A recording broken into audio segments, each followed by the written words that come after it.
Ya, silakan itu kembali.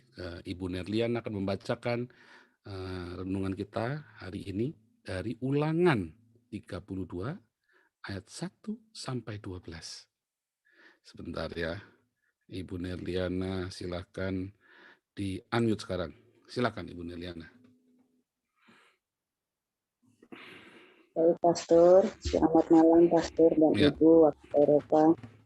Selamat pagi, Bapak Ibu sekalian. Pembacaan firman Tuhan kita hari ini diambil dari Ulangan 32 ayat 1 sampai 12 demikian.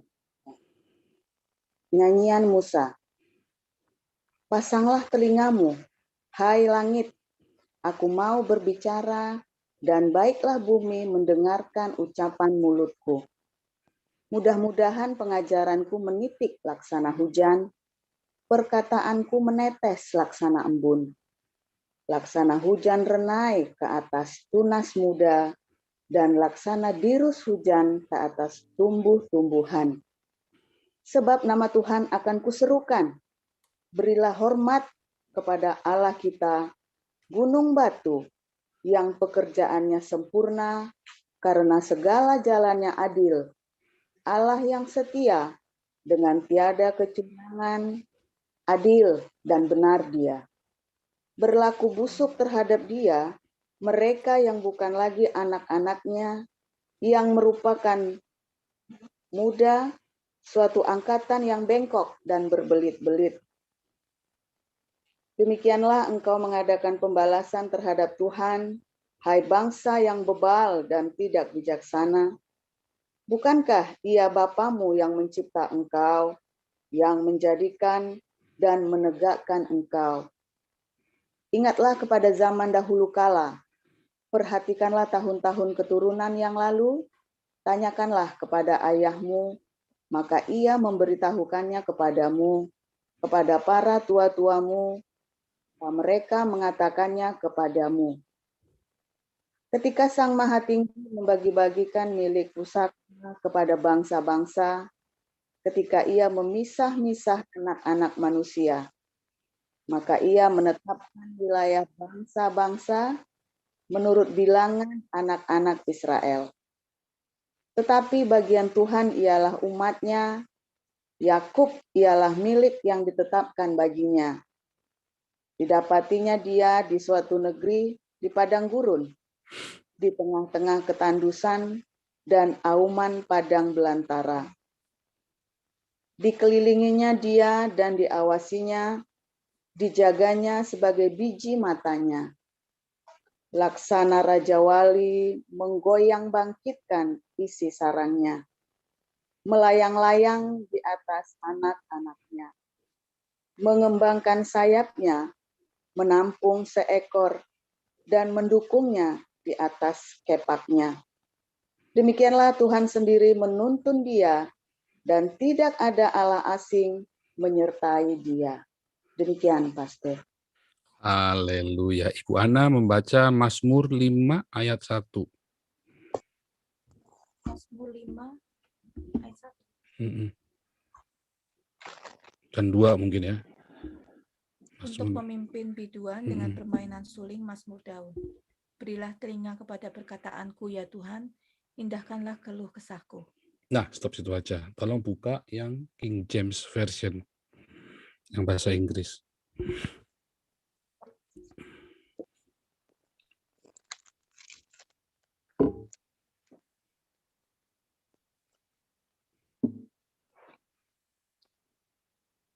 To the chief musician upon Nehiloth, a psalm of David. Give ear to my words, O Lord. Consider my meditation. Iya, di situ ada kata meditasi. Keren ya. Orang Kristen belajar meditasi sekarang.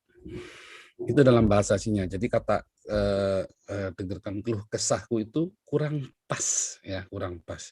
Karena di dalam bahasa aslinya itu dari kata hakik ya. Hakik itu artinya mendesah bersih seperti Tuhan.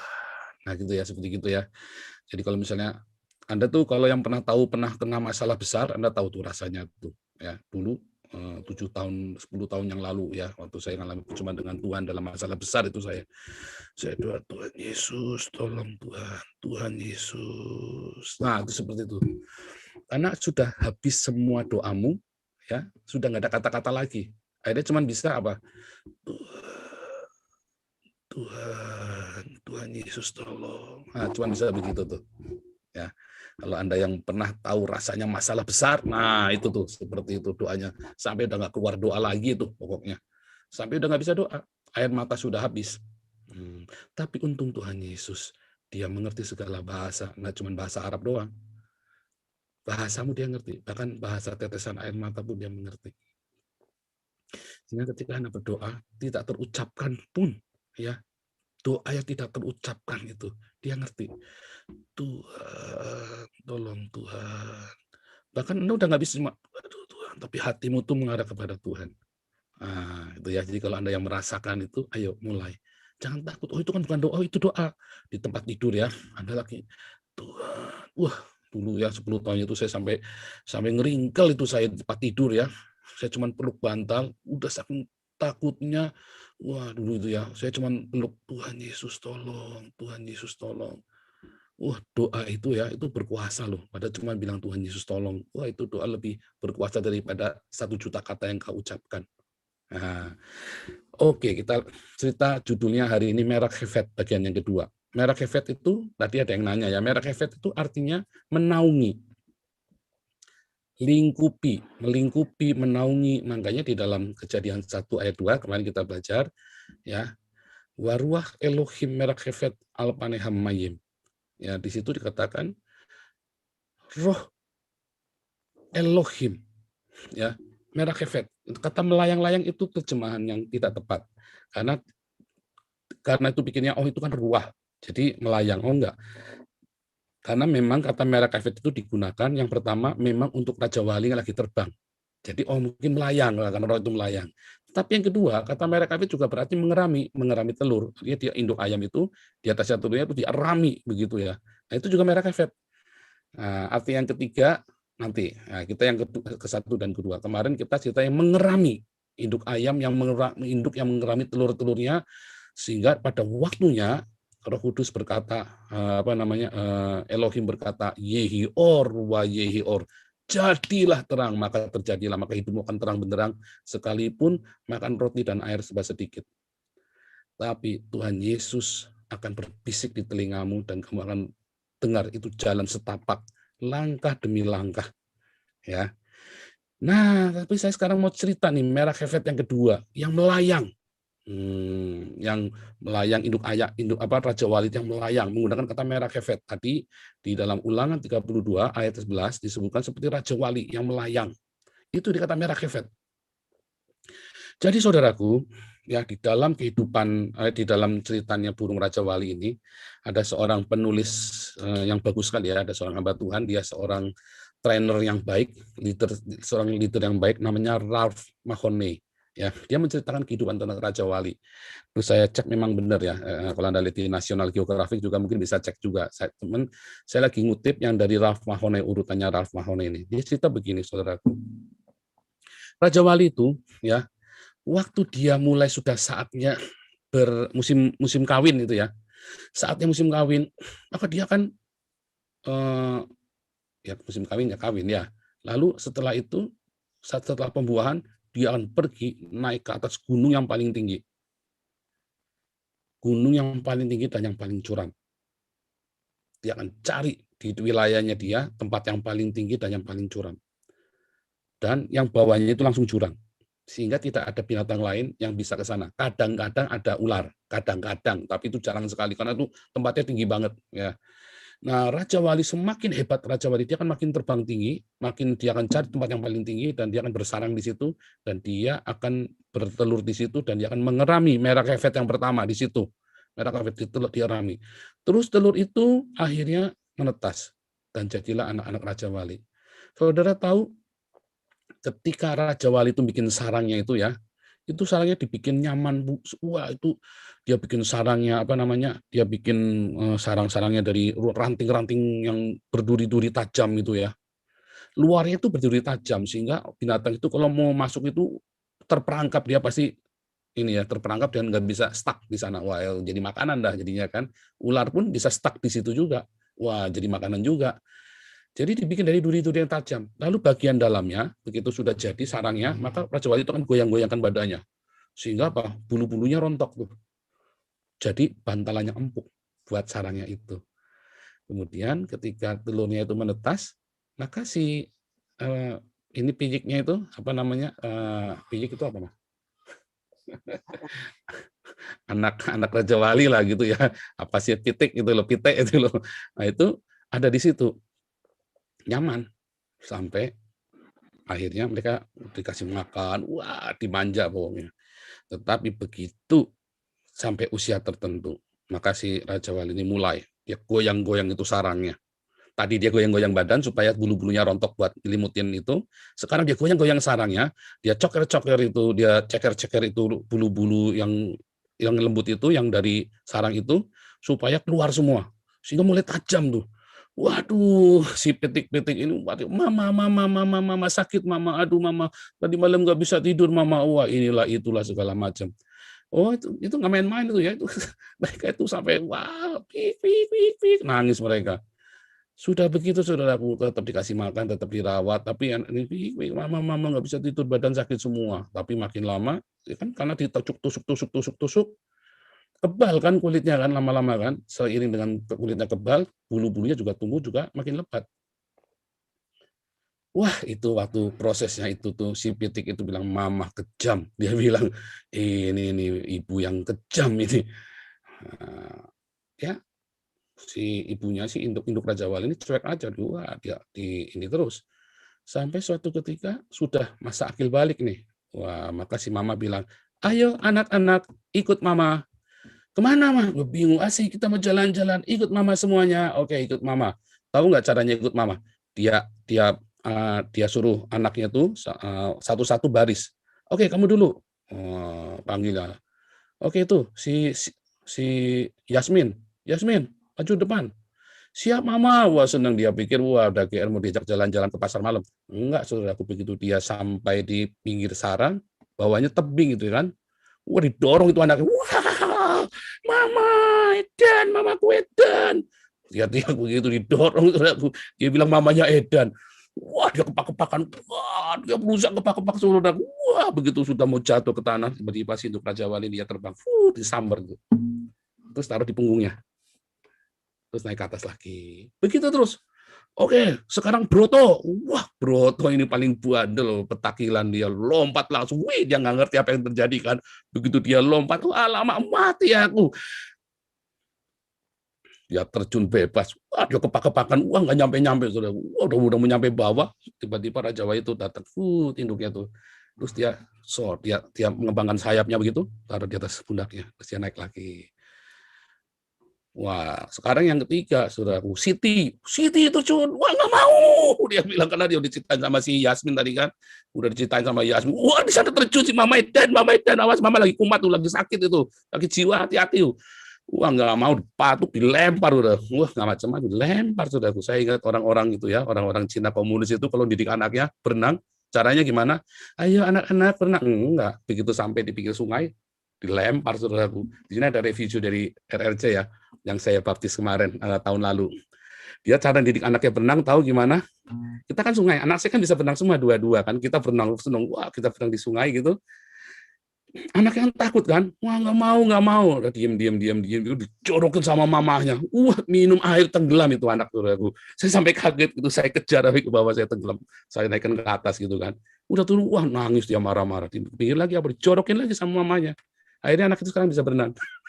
Caranya ngeri amat ya, kita jadi anak berenang yang ngeri amat ya. Tapi cepat berenang akhirnya. Anak saya setahun baru bisa berenang, les setahun. Anak ini cuma 2 minggu berenang udah bisa. Jorokin gitu. Saya kaget.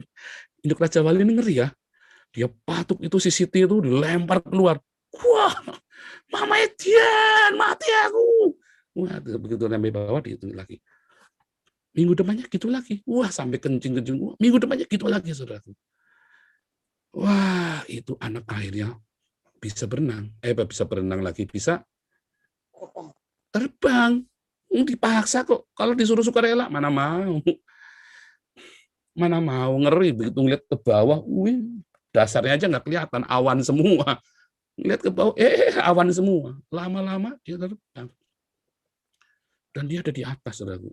Saudara tahu, akhirnya dia diajarin, yuk kita sekarang belajar berburu. Dikira, wah keren nih, jadi Robin Hood. Diajar berburu, saudaraku.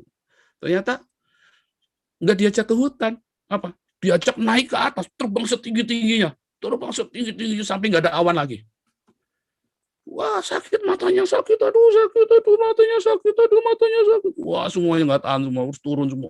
Paksa didorong lagi, wah, disamber lagi itu. Terus begitu. Raja Wali itu punya satu kelopak yang dia bisa natap matahari ya. Hanya Raja Wali yang punya kelopak yang bisa natap matahari. Ya, Raja Wali burung. Sampai akhirnya tibalah saatnya. Maka si Raja Wali ini bilang, sekarang kamu semua pergi dari rumahku. Diusir itu 3 anaknya, diusir. Tapi kan anak-anaknya bangga, sudah hebat kan, udah siap mama, dia bilang begitu. Mereka pergi. Suatu ketika mereka berburu, dapat mangsa tuh kelinci muda ya kan. Ya sampai lagi dia samber, tiba-tiba ada burung alap-alap itu sudah matukin dia. Wah, dikeroyok ya burung alap-alap yang kecil-kecil itu kan. Raja Wali ini bawa kelinci itu, dia sambil terbang naik ke atas, burung alap-alapnya matukin dia. Wah, sakit kan? Enggak, udah kebal dia. Udah kebal, dia nggak sakit, dipatukin, dia biasa hidup-hiduri dia. Dia naik terus, burung alap-alap itu kejar terus, sudah puluhan itu burung alap-alapnya itu. Dia makin terbang, makin tinggi, mentok sampai tinggi, burung alap-alap ini mulai jatuh. Satu-satu jatuh. Kenapa? Karena nggak kuat lihat matahari. Kena badai, kena angin di atas itu, wah, nguling semua.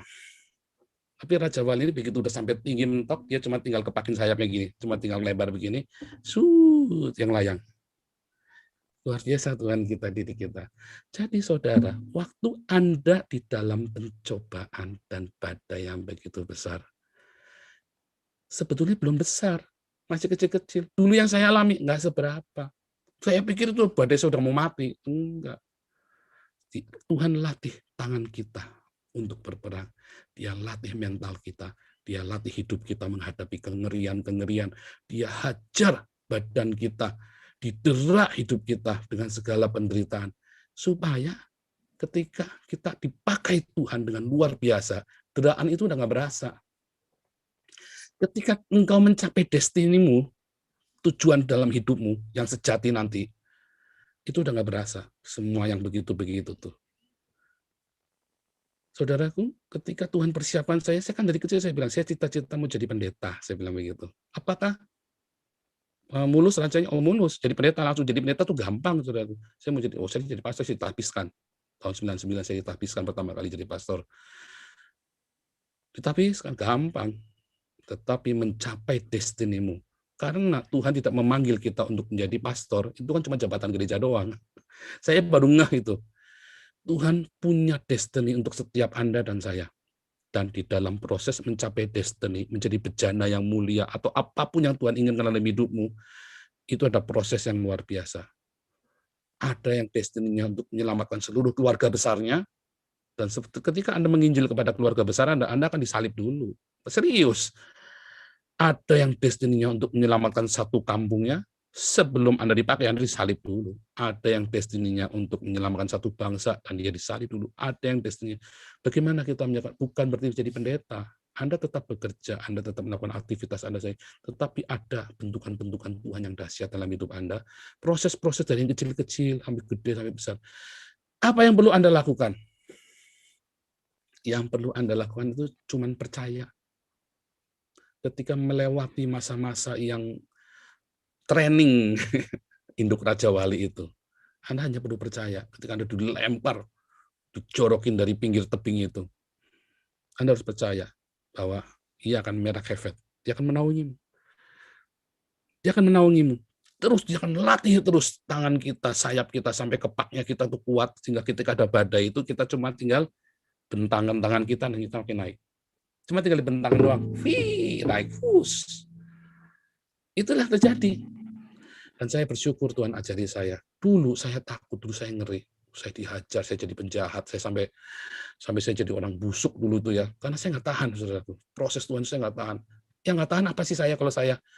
Mungkin saudara punya hal yang berbeda. Kalau saya, ya egonya itu nggak tahan. Akhirnya Tuhan rendahkan saya serendah-rendahnya saat itu. Dan itulah, itu nubuatan itu terjadi semua. Ya, direndahkan sedemikian rupa. Sampai saya nggak urusan lagi hari ini dengan apa kata orang terhadap diri saya. Saya jalan terus.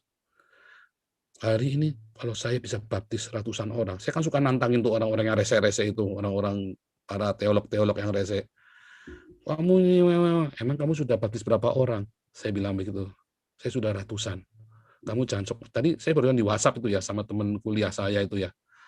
Ya adik kelas saya dulu.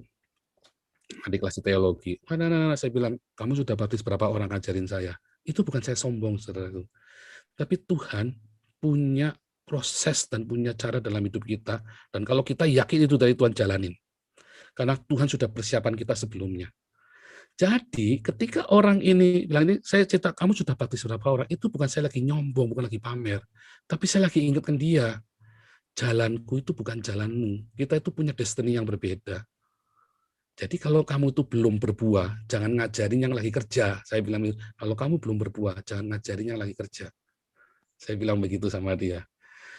Ya apapun gue jawab ngomel-ngomel dia, saya nggak urusan, langsung saya blok. Saya nggak mau, saya tidak suka dikelilingi sama orang-orang yang pesimis, saudara. Jadilah Raja Wali, kelilingi hidup Anda dengan orang-orang yang positif. Kelilingi hidup Anda dengan orang-orang yang selalu membawakan berkat, damai sejahtera, yang mulutnya itu memberikan kekuatan buat hidupmu. Ya, berteman itu milih ya, kalau suami atau istri atau anak ya namanya nasib itu namanya. Makanya itu tadi, waktu mau menikah dulu berdoa sama Tuhan. Kalau sekarang udah kasep ya tinggal didoain supaya suami atau istrimu itu mengeluarkan kata-kata yang positif. Ya, udah itu kasep ya gimana kan. Tetapi ya lihat ya, ketika engkau memutuskan untuk menjadi pengikut Kristus, maka Ia berkata kepadamu, siap-siap jadi Raja Wali. Siap-siap jadi Raja Wali. Haleluya.